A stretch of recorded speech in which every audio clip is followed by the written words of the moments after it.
আপনি যদি আপনার ভিডিওতে প্রপার এক্সপোজার ট্রায়াঙ্গেলটা মেইনটেইন করতে পারেন, আপনার ভিডিও হবে সিনেমেটিক এবং স্মুথ মোশন হবে। ৩ টা জিনিস অবশ্যই ভালোভাবে বুঝতে হবে।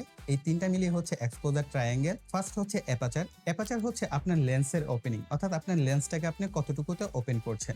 অ্যাপারচারের পরিমাণ যতটা কম রাখা যায় ততই ভালো। আপনার লেন্স যদি ভালো মানের হয়ে থাকে, ভালো গ্রেডের লেন্স হয়ে থাকে, সেই ক্ষেত্রে আপনি অ্যাপারচার অনেক কমে ট্রিগার করতে পারবেন। তো চেষ্টা করবেন সর্বনিম্ন অ্যাপারচারে রাখার। এরপরের অপশনটা হচ্ছে আইএসও।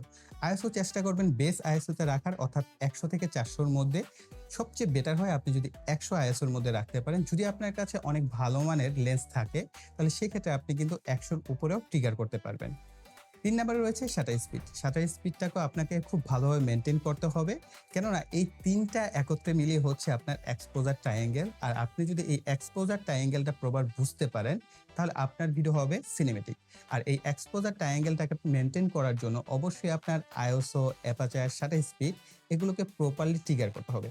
আর আপনি যখনই দেখবেন একটার পরিমাণ বাড়িয়ে দিচ্ছেন, আরেকটার পরিমাণ কমে যাচ্ছে, আরেকটার পরিমাণ কমিয়ে দিলে আরেকটার পরিমাণ বেড়ে যাচ্ছে, বা আবার কোনোটার পরিমাণ কমে যাচ্ছে, অর্থাৎ এই তিনোটার একটা রেশিও মেইনটেইন করে। যার ফলে আপনি যদি চান আপনার অ্যাপারচার যখন আপনি বাড়াবেন, তখন কিন্তু আপনার বাই ডিফল্ট আপনার আইএসওর পরিমাণ ধীরে, ধীরে ইনক্রিজ করতে হবে। এই ধরনের আরো টিপস অ্যান্ড ট্রিক্স এর ভিডিও পাওয়ার জন্য অবশ্যই চ্যানেলটিকে সাবস্ক্রাইব করে পাশে বেল বাটনটি অ্যাক্টিভ করে রাখবেন।